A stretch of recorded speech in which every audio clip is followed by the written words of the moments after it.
Mr. Panda, let me start by asking you about this decision of the Modi government to ban, to suspend issuance of visas to Canadian nationals.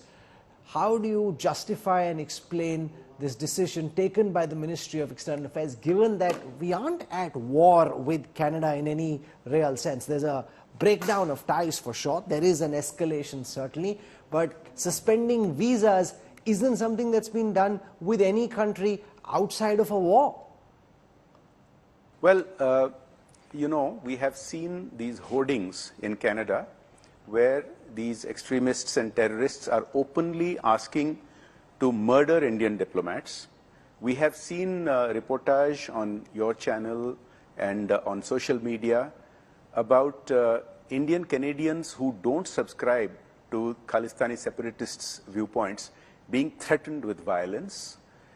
We have seen innumerable instances where what Canada is doing in tolerating such elements, in appeasing them, in providing them a platform is nothing short of an extremely hostile action.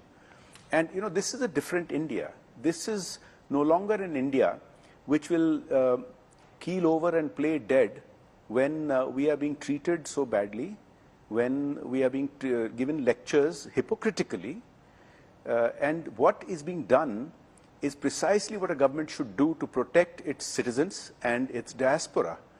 And so it makes sense because so many of these terror operations in India have happened with planning in Canada, with involvement of terrorists who are sheltered in Canada. So we do have to be careful about who comes in and who doesn't. I think in light of recent developments, there has to be fresh scrutiny so that India and Indians are protected. You floated this idea that India should maybe back a Quebec referendum or start supporting Quebec separatists. This started generating a lot of chatter. Do you want to build on your theory in terms of how you believe we could do to Canada what the Canadians are doing to India, and then we'll see how Ottawa reacts? Well, as you know, of course, that tweet was a sarcastic tweet, but it does have a basis in truth, in reality, and realpolitik. Canada also has separatist movements, the most prominent of which is Quebec. And if they give shelter to terrorists who orchestrate violence against Indians and against Canadians actually also, for a separatist movement, then my sarcastic tweet was that we should return this friendly gesture of sorts. Now, in Quebec, there was reports earlier this year, for example, by the platform Politico, that the polling numbers show a greater support for Quebec to split from Canada and become independent, but they are not currently allowing a referendum, although they've had referendums in the past.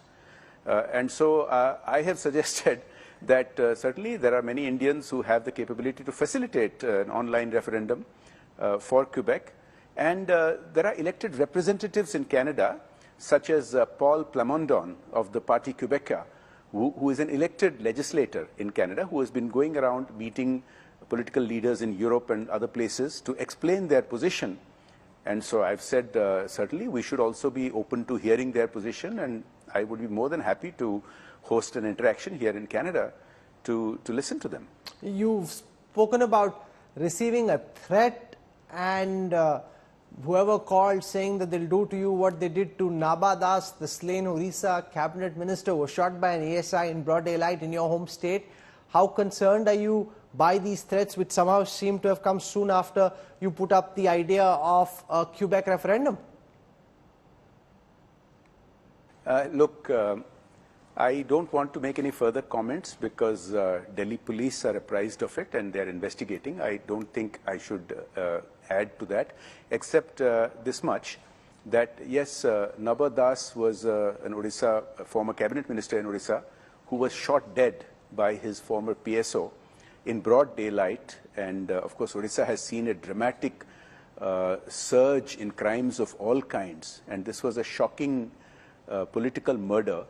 And the person who made that threat call to one of my team members very specifically said that I would face the same fate as Nabadas. Now, I can't comment on whether it is related to any of the other issues we've been talking about. In fact, I shouldn't comment on it at all, except I have full faith in the police and in Mahaprabhu Jagannath.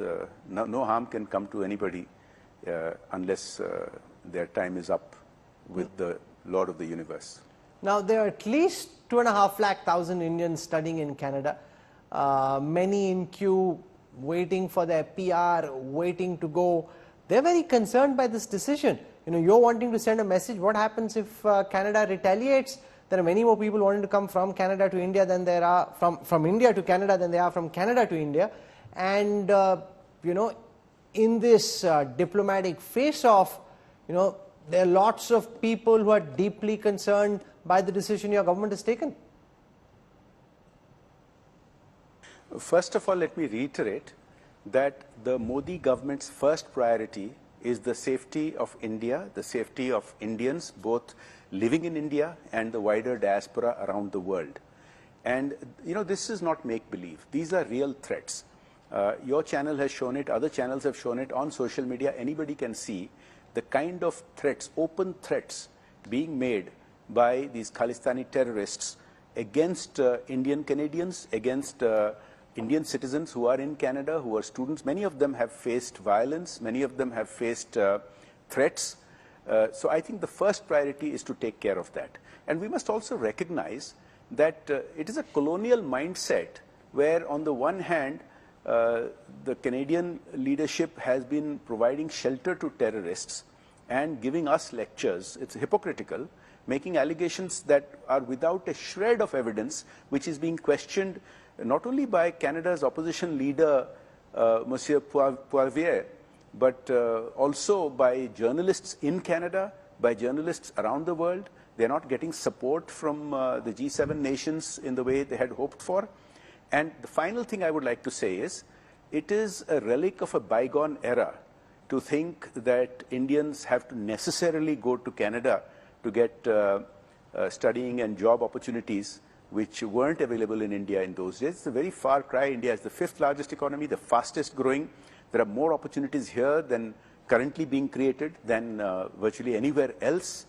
Also, there are study opportunities emerging in India and other friendly nations. I think we should keep all of this in mind in keeping the main objective of the safety of our people first. Okay, you're taking the position that you are. Many who are watching will still want to go to Canada, and that's just the reality despite the economic potential of our country at this moment. Thank you very much, Jai Panda, for joining us.